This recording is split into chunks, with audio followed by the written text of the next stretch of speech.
नमस्कार, आपके साथ मैं हूं इप्शिता सिंह। स्वागत है आपका हमारे खास कार्यक्रम कैंपस कॉलिंग में। आज हम बात करेंगे इंजीनियरिंग की।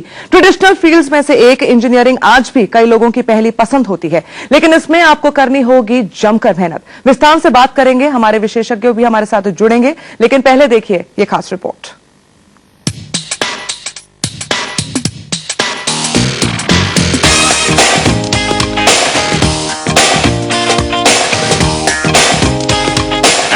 बदलते जमाने के साथ स्कूल से निकल रहे स्टूडेंट्स के लिए करियर के हजारों ऑप्शंस खुल गए हैं, लेकिन फिर भी अगर ज्यादातर बच्चों से उनकी राय पूछी जाए तो उनका जवाब होगा इंजीनियरिंग। शायद इसलिए क्योंकि इंजीनियरिंग का सीधा ताल्लुक होता है तकनीक से। जिस तेजी से तकनीक का विकास हो रहा है, युवाओं को ये फील्ड भी उतना ही लुभा रही है। हर चीज के विकास में होता है इंजीनियरिंग का हाथ, चाहे वो बड़े से बड़ा कंस्ट्रक्शन हो या फिर इलेक्ट्रॉनिक डेवलपमेंट, यहाँ तक कि मोबाइल फोन और वेब डेवलपमेंट में भी इंजीनियरिंग होती है। स्कोप बहुत है।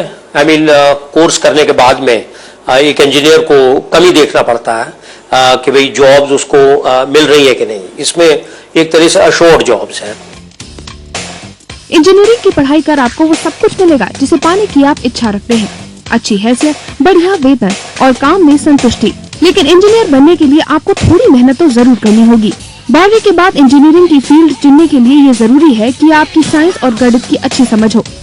इस फील्ड में कुछ नया करने की तलाश में अब आप इंजीनियरिंग की नई स्ट्रीम में भी अपना करियर बना सकते हैं। सिविल, कंप्यूटर, इलेक्ट्रिकल, इलेक्ट्रॉनिक जैसी ट्रेडिशनल फील्ड्स के अलावा अब आप space technology, food technology, aerospace engineering, nuclear physics, nano technology, telecom technology जैसी नई फील्ड भी आपके लिए खुल गई है। ये वो करियर है जिनकी डिमांड आने वाले समय में निश्चित तौर पर बढ़ेगी। इंडिया में जो बूम है वो इंफ्रास्ट्रक्चर डेवलपमेंट में है, and that is namely the roads, the airports, communication, electricity and all that. So there is a lot of scope for all these jobs, and salary packages, normal salary package may start from 4 lakhs and it may even go for 7-8 lakhs. Engineering की पढ़ाई के लिए भारत में Indian institute of technology यानी IIT को सबसे बेहतर माना जाता है। इसके लिए एक जॉइंट एंट्रेंस एग्जाम होता है, जिसे पास करने के लिए आपको काफी मेहनत करनी होगी। इसके अलावा AIEEE यानी all India engineering entrance exam के जरिए भी आप कई कॉलेजों में दाखिला ले सकते हैं। इसमें कोई शक नहीं कि इंजीनियरिंग का करियर आने वाले समय में भी एवरग्रीन रहेगा, जिसमें नौकरियों की डिमांड हमेशा बनी रहेगी। लेकिन बदलते वक्त के साथ इंजीनियरिंग और ज्यादा चैलेंजिंग और कॉम्पिटिटिव हो चुकी है।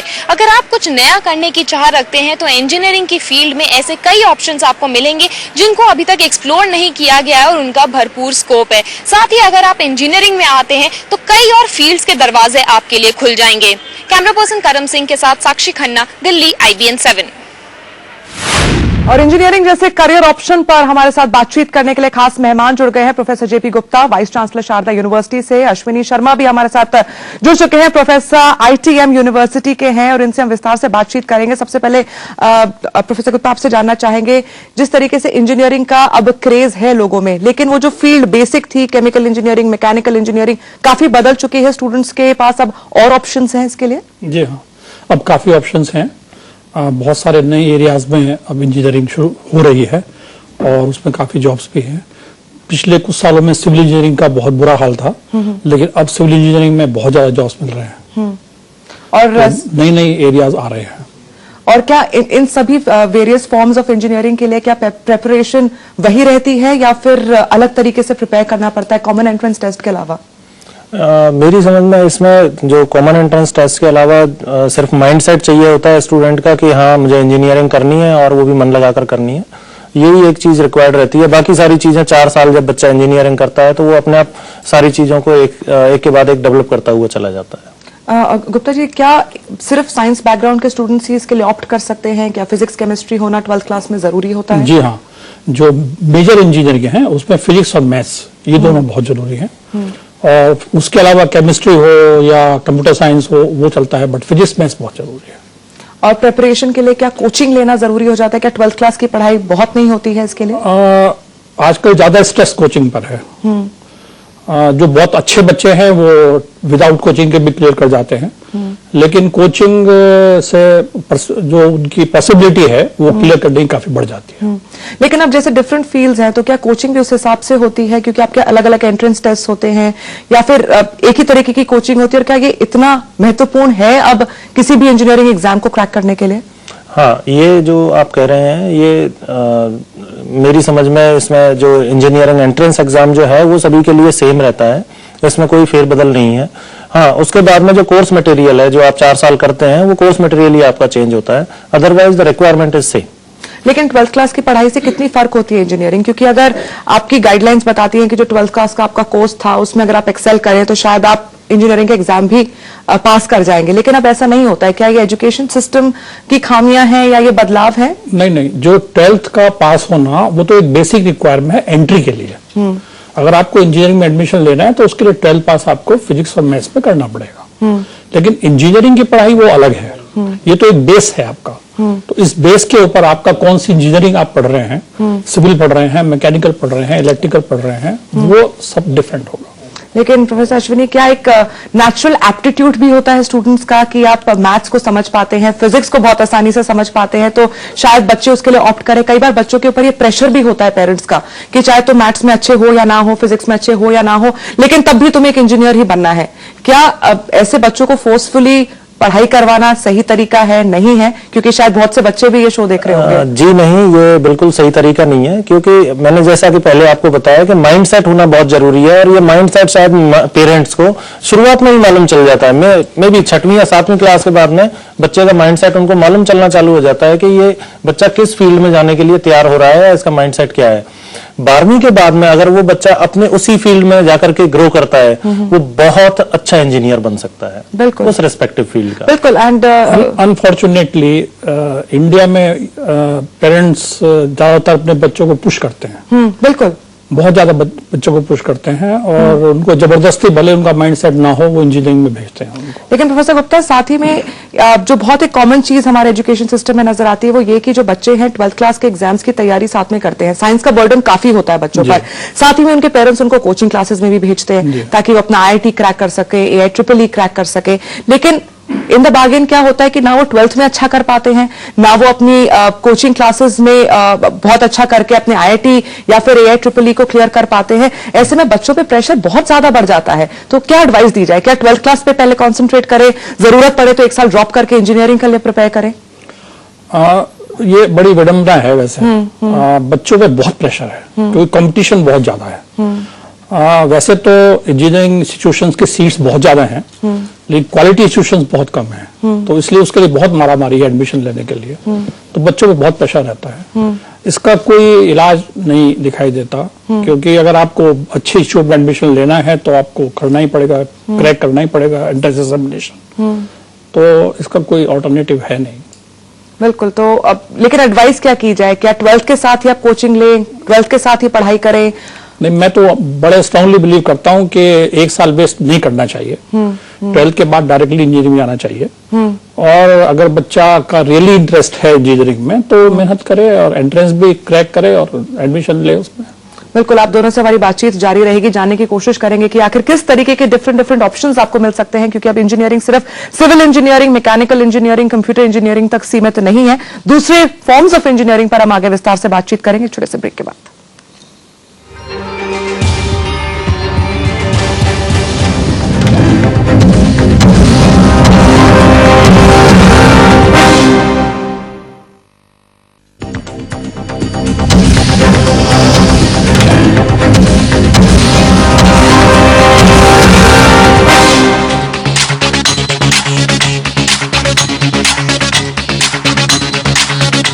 एक बार फिर से स्वागत है आप सभी का हमारे खास कार्यक्रम कैंपस कॉलिंग में। आज कैंपस कॉलिंग में हम बात कर रहे हैं इंजीनियरिंग की, किस तरीके से आप तैयारी कर सकते हैं और किस तरीके से आप इंजीनियरिंग के प्रेशर से बच भी सकते हैं। हमारे साथ बातचीत करने के लिए खास मेहमान प्रोफेसर गुप्ता, प्रोफेसर अश्विनी लगातार मौजूद हैं। प्रोफेसर गुप्ता, बात कर रहे थे वेरियस फॉर्म्स ऑफ इंजीनियरिंग के।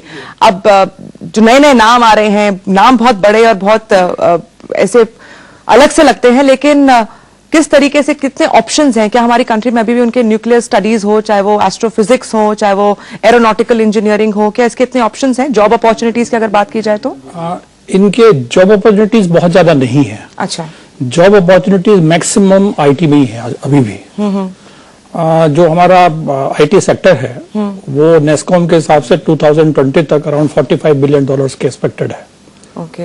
तो हमें बहुत ज्यादा डिमांड जो है वो आईटी प्रोफेशनल्स की है। हाँ, ऐसी यूनिवर्सिटी में अगर आप पढ़ रहे हैं जहां आप अपनी ब्रांच भी कर रहे हैं, उसके साथ में you are adding special areas also, जहां आपको फ्लेक्सिबिलिटी है, लर्निंग की फ्लेक्सिबिलिटी है, तो ऐसी यूनिवर्सिटी में बहुत एडवांटेज है। ऐसी यूनिवर्सिटी में जाना चाहिए। बिल्कुल। प्रोफेसर अश्विनी, जिस तरीके से बच्चे इंजीनियरिंग पढ़ लिया अब उन्होंने, जब कैंपस में रिक्रूटमेंट के लिए आते हैं, जब उनके इंटरव्यूज होते हैं, जब ग्रुप डिस्कशंस होते हैं, क्या उसके लिए भी इंस्टीट्यूट्स में कोचिंग बाकायदा उनको दी जाती है या फिर उस तरीके की क्लासेस होती हैं ताकि बेस्ट कंपनीज आके उनको रिक्रूट करें? हाँ, इसमें मैं ये कहना चाहूंगा कि शुरुआत से ही, आजकल तो ये भी हो गया है कि फर्स्ट ईयर से जब बच्चा इंजीनियरिंग में एडमिशन लेता है उसी टाइम से उसकी ग्रूमिंग चालू हो जाती है अनटिल फाइनल ईयर। चाहे बच्चा किसी भी बैकग्राउंड का हो, फाइनल ईयर तक पहुंचते पहुंचते वो बच्चा उस कंपनी को फेस करने के लिए, जो कहते हैं कि एक ड्रीम कंपनी हो सकती है, उसको फेस करने के लिए रेडी हो जाता है। और उसके हिसाब से जो भी इनकी तैयारी होती है, कोई टेस्ट अगर कंपनी का है वो भी वो क्लियर करते हैं और साथ ही इंटरव्यू भी क्लियर कर जाते हैं।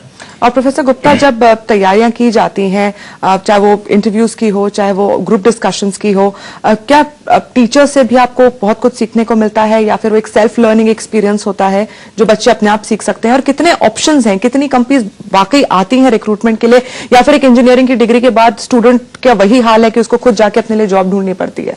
जो अच्छे कैंपसेस हैं, जो अच्छी यूनिवर्सिटीज हैं, वहां तो कैंपस प्लेसमेंट होता है और 100% प्लेसमेंट भी होता है। तो वहां अच्छी कंपनियां आती हैं, बहुत लार्ज नंबर ऑफ अच्छी कंपनीज आती हैं। खासतौर से जो सर्विस इंडस्ट्रीज हैं, R&D हैं, R&D कंपनीज हैं, वो भी आती हैं। तो उसमें तो उनको जॉब की प्रॉब्लम नहीं है। लेकिन हाँ, अगर सिचुएशन अच्छा नहीं है तो फिर बच्चों के लिए एडिशनल प्रेशर होता है उसके बाद अपने आप जॉब ढूंढने का। बिल्कुल। प्लेसमेंट सेल्स और काउंसलिंग सेल्स कितना हेल्प करते हैं यूनिवर्सिटी में स्टूडेंट्स को? प्लेसमेंट और काउंसलिंग सेल्स का एक बहुत ही महत्वपूर्ण योगदान रहता है इसमें। ये वो एंसिलरी डिपार्टमेंट्स होते हैं जो बच्चे की ग्रूमिंग में प्लस उसकी सहायता करते हैं किसी भी कंपनी में प्लेसमेंट के लिए। ये थ्रू आउट द इंजीनियरिंग, पहली साल से लेकर के चौथी साल तक ये प्रोएक्टिव रहते हैं स्टूडेंट को ग्रूम करने के लिए। और स्टूडेंट को अगर किसी भी प्रकार की कोई हेल्प चाहिए तो ये बिल्कुल आगे बढ़ के उसकी पूरी हेल्प की जाती है। प्रोफेसर गुप्ता, आप स्टूडेंट्स को क्या एडवाइस देना चाहेंगे इंजीनियरिंग पे? कैसे प्रिपेयर किया जाए, किस तरीके से अपना दिमाग को ज्यादा प्रेशर ना दिया जाए और बावजूद उसके अच्छा भी करें बच्चे बिना प्रेशर लिए? देखिए, there is no substitute of hard work. Right. वो तो करना ही पड़ेगा। लेकिन मेरी एडवाइस ये है कि जो जब चूज करें यूनिवर्सिटी को तो उसमें बहुत ही ध्यान रखें। एक्चुअली एक सक्सेसफुल इंजीनियर बनने के लिए कुछ क्वालिटी होनी बहुत जरूरी है। आपकी डिजाइन स्किल अच्छी होनी बहुत जरूरी है। आपकी sensitivity for ethics, for environment, for etcetera भी होना बहुत जरूरी है। आपका कंटेंट भी ठीक होना बहुत जरूरी है। आपकी ability to work in interdisciplinary teams, वो भी होना बहुत जरूरी है। आपकी ability to life long learning is also very very important. तो ये एबिलिटीज आप अगर गैदर कर लेते हैं जब आप इंजीनियरिंग करेंगे तो फिर आपके लिए job is not a problem. यानी कि सेल्फ ग्रूमिंग बहुत इंपॉर्टेंट है, खुद को स्ट्रांग रहना और हिम्मत दिखाना, और शायद उसी की वजह से एक अच्छी नौकरी भी आप पा सकते हैं और आप आगे अपने करियर में, अपनी पढ़ाई में, हर चीज में एक्सेल करेंगे। चलिए, बहुत बहुत शुक्रिया डॉक्टर अश्विनी, प्रोफेसर गुप्ता हमारे साथ इस खास कार्यक्रम में जुड़ने के लिए। तो कैंपस कॉलिंग में आज हमने बात करी इंजीनियरिंग की। आज के लिए बस इतना ही, लेकिन अगले हफ्ते फिर हाजिर होंगे एक नए करियर ऑप्शन के साथ। तब तक के लिए नमस्कार।